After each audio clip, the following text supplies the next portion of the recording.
ভোটারদের উদ্দীপনার প্রতীক তারেক রহমান। যে কোনো জায়গা থেকে নির্বাচন করতে তার জন্য বাধা হবে না বলে জানিয়েছেন বিএনপির সিনিয়র যুগ্ম মহাসচিব রুহুল কবির রিজভী।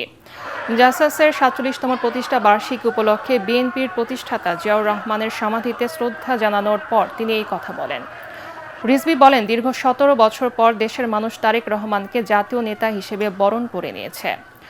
জনপ্রিয়তার কারণে তিনি যে কোনো আসন থেকে নির্বাচন করতে পারেন। আধিপত্যবাদীরা দেশের স্বাধীনতা সার্বভৌমত্বকে নস্যাৎ করতে চায় অভিযোগ করে সবাইকে সচেতন থাকার আহ্বান জানান রিজভী।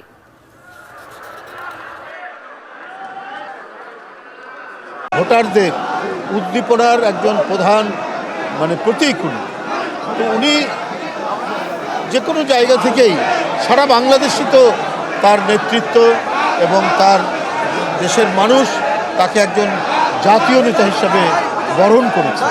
উনি যে কোনো জায়গা থেকেই উনি দাঁড়াতে পারেন।